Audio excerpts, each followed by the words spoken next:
नमस्कार साथियों, आप सबका स्वागत है आपके अपने YouTube चैनल कंटेंट एनालिसिस में। दोस्तों आज हम पढ़ने वाले हैं 21 मार्च के करंट अफेयर्स। दोस्तों आज इस वीडियो में हम 21 मार्च के इंपॉर्टेंट करंट अफेयर्स के क्वेश्चनों के साथ साथ पुराने करंट अफेयर्स के भी रिवीजन करने वाले हैं और कुछ स्टैटिक जीके के भी इंपॉर्टेंट क्वेश्चनों को पढ़ने वाले हैं। दोस्तों अगर आप किसी भी एग्जाम की तैयारी करते हैं तो यह वीडियो आप सभी के लिए काफ़ी ज़्यादा हेल्पफुल होने वाली। दोस्तों वीडियो को इन तक देखिएगा। अगर सेशन पसंद आए तो ज़्यादा से ज़्यादा लाइक कीजिएगा और हमारे चैनल कंटेंट एनालिसिस को भी सब्सक्राइब कर लीजिएगा और बेल आइकन को भी प्रेस कर लीजिएगा ताकि आने वाली हर एक वीडियो की अपडेट आपको मिलती रहे। तो चलिए शुरू करते हैं आज के इंपॉर्टेंट करंट अफेयर्स के क्वेश्चनों को। तो दोस्तों आज का पहला प्रश्न है कि हाल ही में अंतर्राष्ट्रीय प्रसन्नता दिवस कब मनाया गया। अब बात करें इंटरनेशनल हैप्पीनेस डे दोस्तों कब मनाया गया।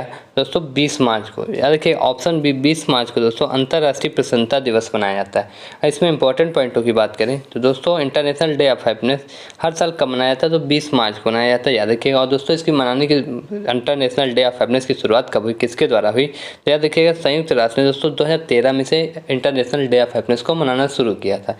तो याद रखिएगा कब हुई इसकी शुरुआत, तो दोस्तों 2013 में इसकी पहली बार शुरुआत हुई। किसके द्वारा, तो दोस्तों संयुक्त राष्ट्र ने। अब बात करें 2022 की थीम, तो दोस्तों ये भी इंपॉर्टेंट हो जाती है थीम भी। तो याद रखिएगा keep claim stay wise and be kind. दोस्तों ये इंटरनेशनल डे ऑफ हैप्पीनेस 2022 की थीम हो जाती है। याद रखिएगा क्या थी थीम, तो शांत रहो, समझदार रहो और दयालु रहो। दोस्तों ये थीम काफ़ी ज़्यादा इंपॉर्टेंट हो जाती है आपके एग्जाम में। याद रखिएगा keep claim stay wise and be kind. दोस्तों ये इंटरनेशनल डे ऑफ हैप्पीनेस 2022 की थीम थी। अब चलिए देखते हैं नेक्स्ट क्वेश्चन। दोस्तों नेक्स्ट क्वेश्चन कि हाल ही में किस देश के खगोल वैज्ञानिक यूजिन पार्कर का निधन हुआ है। आज दोस्तों बात करें ये यूजिन पार्कर, दोस्तों ये खगोल वैज्ञानिक किस देश के थे। दोस्तों याद रखिएगा ऑप्शन सी ये अमेरिका के खगोल वैज्ञानिक यूजिन पार्कर का दोस्तों 94 वर्ष की हाल ही में निधन हुआ। अब बात करें यूजिन पार्कर की, तो दोस्तों सौर भौतिकी में योगदान देने वाले अमेरिकी खगोल वैज्ञानिक यूजिन न्यूमैन पार्कर 94 वर्ष की आयु में निधन हो गया है। दोस्तों बात करें यूजिन पार्कर ने, तो दोस्तों इन्होंने 2018 में NASA national aeronautics and space administration में पार्कर सोलर प्रोब को लॉन्च किया था। याद रखिएगा इन्होंने पार्कर सोलर प्रोब किसके द्वारा लॉन्च किया गया था, दोस्तों यूजिन पार्कर जी के द्वारा ये लॉन्च किया गया था 2018 में। दोस्तों चलिए अब देखते हैं नेक्स्ट क्वेश्चन। दोस्तों नेक्स्ट क्वेश्चन कि हाल ही में किस आईआईटी के परिसर में एक मस्तिष्क अनुसंधान केंद्र स्थापित किया जाएगा। अब बात करें आईआईटी के परिसर में, दोस्तों किस आईआईटी के परिसर में एक मस्तिष्क अनुसंधान केंद्र को स्थापित किया जाएगा। दोस्तों आईआईटी मद्रास। याद रखिएगा आईआईटी मद्रास के परिसर में दोस्तों एक मस्तिष्क अनुसंधान केंद्र स्थापित किया जाएगा। अब चलिए देखते हैं नेक्स्ट क्वेश्चन। दोस्तों नेक्स्ट क्वेश्चन है कि हाल ही में फ्लिपकार्ट हेल्थ प्लस, दोस्तों फ्लिपकार्ट हेल्थ प्लस के सीईओ कौन बने हैं। दोस्तों फ्लिपकार्ट हेल्थ प्लस के सीईओ किसे बनाए गए हाल ही में। दोस्तों ऑप्शन बी प्रशांत झावेरिया। याद रखिएगा प्रशांत झावेरिया जी को दोस्तों फ्लिपकार्ट हेल्थ प्लस के नए सीईओ बनाया गया। इसमें बात करें प्रशांत झावेरिया की, दोस्तों इन्हें फ्लिपकार्ट प्लस हेल्थ प्लस के प्रशांत अपना नया सीईओ नियुक्त किया गया। और प्रशांत झावेरिया जी दोस्तों ये Apollo health and life style limited और मेडी बडी के सीईओ भी थे। याद रखिएगा ये मेडी बडी और Apollo health and life style limited के सीईओ हैं और दोस्तों इन्हें फ्लिपकार्ट हेल्थ प्लस का भी सीईओ बनाया गया है। याद रखिएगा। चलिए देखते हैं नेक्स्ट क्वेश्चन। दोस्तों नेक्स्ट क्वेश्चन है कि हाल ही में एसबीआई कहाँ innovation incubation and acceleration centre स्थापित करेगा। दोस्तों ये एसबीआई के द्वारा कहाँ पर इनोवेशन इनक्यूबेशन और एक्सीलरेशन सेंटर स्थापित करने जा रहा है एसबीआई, तो दोस्तों कहाँ पे, दोस्तों एसबीआई के द्वारा हैदराबाद में। दोस्तों याद रखिएगा हैदराबाद में एसबीआई इनोवेशन इनक्यूबेशन और एक्सीलरेशन सेंटर स्थापित करेगा। इसमें इंपॉर्टेंट पॉइंटों की बात करें तो भारतीय स्टेट बैंक से दोस्तों एसबीआई हैदराबाद तेलंगाना में एक इनोवेशन इनक्यूबेशन और एक्सीलरेशन सेंटर स्थापित करेगा। दोस्तों याद रखिएगा एसबीआई हैदराबाद के तेलंगाना में। दोस्तों एसबीआई की बात करें तो इसका फुल फॉर्म हो जाता है स्टेट बैंक ऑफ इंडिया, भारतीय स्टेट बैंक। तो दोस्तों इसकी स्थापना की बात करें कब हुई, तो 1 जुलाई 1955 में दोस्तों एसबीआई की स्थापना हुई। अगर मुख्यालय की बात करें तो इसका मुख्यालय हेडक्वार्टर कहाँ पे हो जाता है, तो मुंबई में एसबीआई का हेडक्वार्टर हो जाता है। और प्रेजेंट टाइम में अध्यक्ष या चेयरमैन की बात करें तो दिनेश कुमार खारा। दोस्तों याद रखिएगा दिनेश कुमार खारा प्रेजेंट टाइम में एसबीआई के चेयरमैन हो जाते हैं। अब चलिए देखते हैं नेक्स्ट क्वेश्चन। दोस्तों नेक्स्ट क्वेश्चन कि हाल ही में विश्व गौरैया दिवस कब मनाया गया। अब बात करें विश्व गौरैया दिवस की दोस्तों कब मनाया गया, तो दोस्तों याद रखिएगा ऑप्शन सी 20 मार्च को। 20 मार्च को विश्व गौरैया दिवस मनाया गया। अगर इसमें इंपॉर्टेंट पॉइंटों की बात करें दोस्तों, हाउस स्पैरो और अन्य आम पक्षियों को शहरी वातावरण और उनकी आबादी के लिए खतरों के बारे में जागरूकता बढ़ाने के लिए ये दोस्तों वर्ल्ड स्पैरो डे मनाया जाता है 20 मार्च को। याद रखिएगा हर साल दोस्तों 20 मार्च को वर्ल्ड स्पैरो डे मनाया जाता है। और दोस्तों थीम की बात करें, थीम थी आई लव गौरैया, आई लव स्पैरो। दोस्तों ये 2022 की वर्ल्ड स्पैरो डे की थीम आती है, याद रखिएगा। और दोस्तों इस दिन की शुरुआत की बात करें किसके द्वारा शुरुआत हुई, तो दोस्तों इस दिन की शुरुआत nature forever society of India ने इकोसिस एक्शन फाउंडेशन के द्वारा इस दिन की शुरुआत हुई। दोस्तों याद रखिएगा वर्ल्ड स्पैरो डे की शुरुआत दोस्तों किसके द्वारा हुई, तो इकोसिस एक्शन फाउंडेशन के द्वारा। और दोस्तों ये कब पहली बार विश्व गौरैया दिवस या वर्ल्ड स्पैरो डे मनाया गया, तो दोस्तों याद रखिएगा 2010 में पहली बार मनाया गया था। चलिए अब देखते हैं नेक्स्ट क्वेश्चन। दोस्तों उससे पहले कुछ और भी इंपॉर्टेंट डेज के बारे में जान लेते हैं, क्योंकि ये भी काफ़ी ज़्यादा इंपॉर्टेंट हो जाते हैं। तो अगर बात करें 1 मार्च को दोस्तों कौन सा दिवस मनाया गया, तो 1 मार्च को दोस्तों विश्व नागरिक सुरक्षा दिवस और शून्य भेदभाव दिवस मनाया गया। और 2 मार्च की बात करें तो सिविल लेखा दिवस। 3 मार्च को दोस्तों विश्व वन्य जीव दिवस और विश्व शिवारण दिवस, जिसे वर्ल्ड हेरिंग डे भी बोलते हैं दोस्तों, याद रखिएगा। 4 मार्च की बात करें तो राष्ट्रीय सुरक्षा दिवस दोस्तों 4 मार्च को मनाया गया। और दोस्तों 6 मार्च को CISF ने अपना 53वां स्थापना दिवस भी मनाया, याद रखिएगा। और 7 मार्च की बात करें तो जन औषधि दिवस। 8 मार्च को दोस्तों अंतर्राष्ट्रीय महिला दिवस और 9 मार्च को धूम्रपान निषेध दिवस मनाया गया। 10 मार्च की बात करें तो वर्ल्ड किडनी डे, विश्व किडनी डे दोस्तों कब मनाया गया, तो 10 मार्च को। और दोस्तों 14 मार्च को अंतर्राष्ट्रीय गणित दिवस, याद रखिएगा। और 15 मार्च को दोस्तों विश्व उपभोक्ता अधिकार दिवस और 18 मार्च को आयुध निर्माण दिवस। और दोस्तों 20 मार्च को विश्व स्वास्थ्य दिवस और अंतर्राष्ट्रीय प्रसन्नता दिवस भी बनाया गया है, याद रखिएगा दोस्तों। ये जरूर याद रखिएगा अंतर्राष्ट्रीय प्रसन्नता दिवस, क्योंकि ये आपके एग्जाम में कई बार पूछा गया है कि अंतर्राष्ट्रीय इंटरनेशनल हैप्पीनेस डे दोस्तों कब मनाया गया, दोस्तों 20 मार्च को मनाया गया। अब चलिए देखते हैं नेक्स्ट क्वेश्चन। दोस्तों नेक्स्ट क्वेश्चन कि हाल ही में किस देश ने अगले 5 वर्षों में भारत में 3,20,000 करोड़ रुपए के निवेश की घोषणा की है। अब बात करें दोस्तों किस देश ने अगले 5 वर्षों के लिए भारत में दोस्तों 3,20,000 करोड़ रुपए के निवेश की घोषणा की है, तो दोस्तों जापान ने। याद रखिएगा जापान ने दोस्तों भारत में 5 वर्षों में कितने दोस्तों, तो 3,20,000 करोड़ रुपए के निवेश की घोषणा की है। दोस्तों याद रखिएगा जापान के द्वारा घोषणा की गई। और जापान की बात करें तो इसकी कैपिटल दोस्तों टोक्यो है, मुद्रा क्या हो जाती है येन, और प्रधानमंत्री कौन है प्रेजेंट टाइम में, फूमियो किशिदा। दोस्तों जापान से कुछ और भी इंपॉर्टेंट करंट अफेयर्स बनते हैं। और बात करें दुनिया का पहला डुअल मोड वाहन किसके द्वारा पेश किया गया, तो दोस्तों याद रखिएगा जापान के द्वारा दुनिया का पहला डुअल मोड वाहन भी पेश किया गया है। और दोस्तों जापान हेनले पासपोर्ट इंडेक्स में शीर्ष पर रहा है। दोस्तों बात करें जापान में तो दोस्तों एक ज्वालामुखी विस्फोट से एक नया द्वीप बना है। दोस्तों ये सुडोकू के निर्माता मांकी काजी का निधन हुआ, ये किस देश के थे, तो दोस्तों याद रखिएगा जापान के थे। दोस्तों इस सुडोकू के निर्माता थे मांकी काजी, याद रखिएगा ये जापान देश के थे जिनका हाल ही में निधन हुआ है। और जो दोस्तों बात करें तो जापान का प्रतिष्ठित फुकुओका ग्रहण पुरस्कार, ये दोस्तों एक जापान का प्रतिष्ठित पुरस्कार है फुकुओका ग्रहण पुरस्कार, जिसे भारत के पी साईनाथ ने जीता है, याद रखिएगा। अब चलिए देखते हैं नेक्स्ट क्वेश्चन। दोस्तों नेक्स्ट क्वेश्चन कि हाल में कहाँ भारत को virtual smart grid knowledge centre मिला है।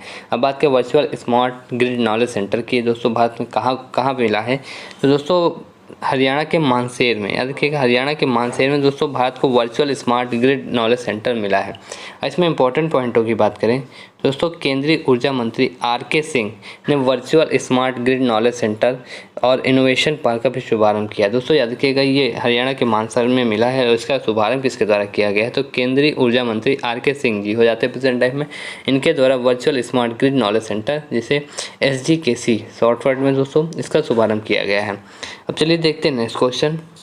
दोस्तों नेक्स्ट क्वेश्चन कि हाल ही में 2022 M3M हारून ग्लोबल रिच लिस्ट में कौन शीर्ष पर रहा। अब बात करें हारून ग्लोबल रिच लिस्ट में दोस्तों कौन शीर्ष पर रहा, दोस्तों याद रखिएगा एलन मस्क ये शीर्ष पर हैं।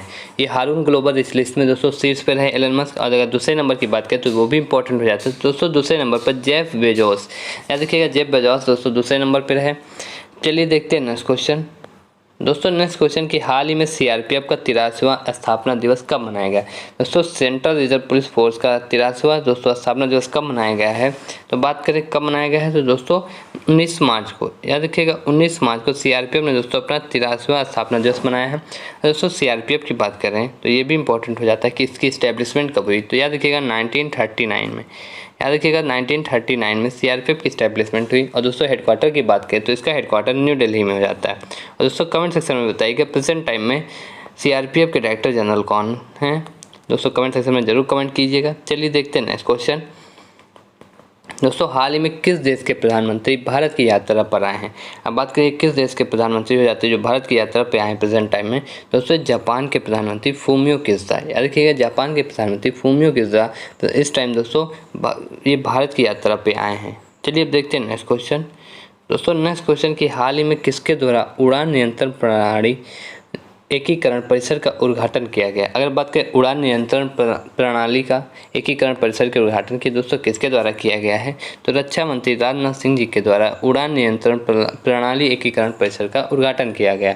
और इसमें इंपॉर्टेंट पॉइंटों की बात करें दोस्तों रक्षा मंत्री श्री राजनाथ सिंह ने कर्नाटक के बेंगलुरु में, याद रखिएगा कहाँ पे दोस्तों तो कर्नाटक के बेंगलुरु में DRDO प्रयोगशाला वैमानिकी विकास प्रतिष्ठान ADA में 7 मंजिला उड़ान नियंत्रण प्रणाली फ्लाइट कंट्रोल सिस्टम FCS एकीकरण सुविधा का उद्घाटन किया है। दोस्तों याद रखिएगा।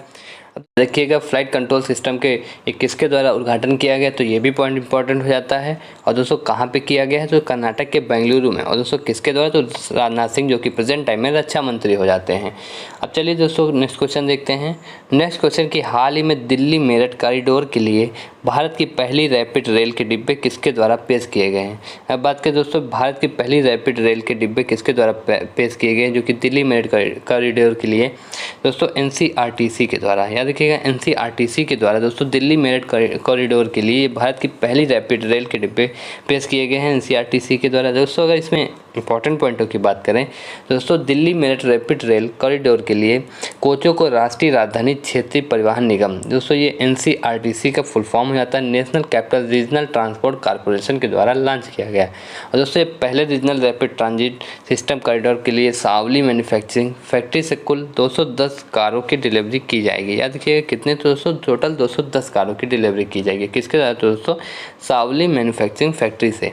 अब चलिए दोस्तों कुछ पुराने करंट अफेयर्स को भी रिवाइजन कर लेते हैं। दोस्तों बात करें हाल ही में किस राज्य सरकार ने मुख्यमंत्री चाश्रम कल्याण प्रकल्प योजना शुरू की है तो बात करें मुख्यमंत्री चाश्रम कल्याण प्रकल्प योजना दोस्तों ये त्रिपुरा राज्य सरकार के द्वारा शुरुआत की गई है।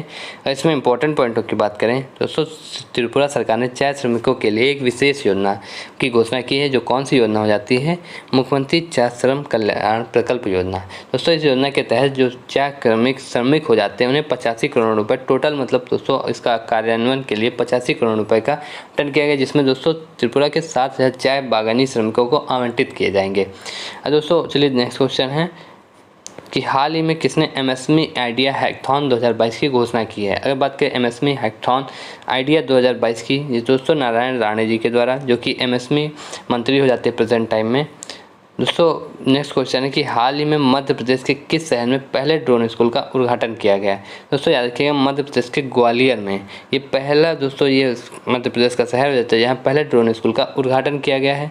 दोस्तों केंद्रीय नागरिक उड्डयन मंत्री ज्योतिरादित्य सिंधिया और मध्य प्रदेश के मुख्यमंत्री शिवराज सिंह चौहान ने संयुक्त रूप से मध्य प्रदेश के ग्वालियर में पहले ड्रोन स्कूल का उद्घाटन किया है। अब चलिए देखते हैं नेक्स्ट क्वेश्चन। दोस्तों नेक्स्ट क्वेश्चन की हाल ही में IRDAI के अध्यक्ष के रूप में किसे नियुक्त किया गया। अब बात करें IRDAI के अध्यक्ष की तो दोस्तों किसे नियुक्त किया गया है तो देवाशीष पांडा। याद रखिएगा देवाशीष पांडा IRDAI के अध्यक्ष के रूप में नियुक्त किए गए हैं। अगर इसमें इंपॉर्टेंट पॉइंटों की बात करें दोस्तों देवाशीष पांडा को भारतीय बीमा नियामक और विकास प्राधिकरण IRDAI insurance regulatory and development authority of India के अध्यक्ष के रूप में नियुक्त किया गया है। और दोस्तों ये किसका स्थान लेंगे तो ये भी याद रखिएगा सुभाष चंद्र खुंटिया जी का ये स्थान लेंगे। और ये दोस्तों ये पूर्व वित्त सेवा सचिव भी रहे हैं प्रेजेंट टाइम में। दोस्तों बात करें IRDAI की तो इसकी स्थापना 1999 में हुई और इसका हेडक्वार्टर दोस्तों हैदराबाद में हो जाता है। नेक्स्ट क्वेश्चन है कि हाल ही में भारतीय रेलवे के पहले गतिशक्ति कार्गो टर्मिनल को कहाँ शुरू किया गया। अब बात करें गतिशक्ति कार्गो टर्मिनल ये दोस्तों भारतीय रेलवे का पहला गतिशक्ति कार्गो टर्मिनल कहाँ पे शुरू किया गया है तो थापा नगर झारखंड में। दोस्तों याद रखिएगा थापा नगर झारखंड में दोस्तों ये पहला भारतीय रेलवे का पहला गतिशक्ति कार्गो टर्मिनल हो जाता है। चलिए नेक्स्ट क्वेश्चन है कि हाल ही में इसरो यंग साइंटिस्ट प्रोग्राम के लिए कितने छात्रों का चयन करेगी। अब बात करें इसरो के द्वारा दोस्तों ये यंग साइंटिस्ट प्रोग्राम के लिए कितने छात्रों का चयन किया गया है तो दोस्तों टोटल 150 छात्रों का चयन किया गया है। नेक्स्ट क्वेश्चन है कि हाल ही में भारतीय वायुसेना अकादमी के नए कमांडेंट कौन बने हैं। अब बात करें भारतीय वायुसेना अकादमी के नए कमांडेंट की, तो दोस्तों कौन बने हैं? बी चंद्रशेखर। दोस्तों बी चंद्रशेखर प्रेजेंट टाइम में ये भारतीय वायुसेना अकादमी के नए कमांडेंट बने हैं। अगर इंडियन एयरफोर्स की बात करें तो 8 अक्टूबर 1932 को दोस्तों इसकी स्थापना हुई। अगर मुख्यालय की बात करें तो नई दिल्ली हो जाता है। प्रेजेंट टाइम में प्रमुख कौन हो जाते हैं? तो विवेक राम चौधरी जी ये भारतीय वायुसेना के प्रमुख हो जाते हैं। उप प्रमुख की बात करें तो संदीप सिंह जी। और दोस्तों ये 3 क्वेश्चन काफ़ी ज़्यादा इंपॉर्टेंट आपके एग्जाम में हो जाते हैं, क्योंकि ये क्वेश्चन काफ़ी ज़्यादा इंपॉर्टेंट है आपके एग्जाम्स के पॉइंट ऑफ व्यू से। अब बात करें अगर दोस्तों आपसे एग्जाम पूछा कि राफेल उड़ाने वाली पहली महिला पायलट दोस्तों ये राफेल उड़ाने वाली कौन है? तो याद रखिएगा शिवांगी सिंह।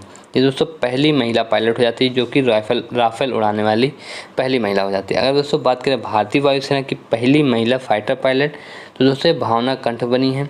अब बात करें भारतीय वायुसेना की पहली महिला पायलट, दोस्तों कंफ्यूज मत होइएगा, क्वेश्चन है कि भारतीय पहली महिला पायलट वायुसेना की और पहली महिला फाइटर पायलट।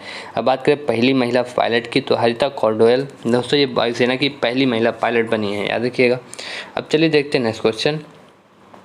दोस्तों हाल ही में आरबीआई ने किस पेमेंट बैंक को नए ग्राहकों को ऑनबोर्डिंग को रोकने के निर्देश दिए हैं? दोस्तों पेटीएम पेमेंट बैंक।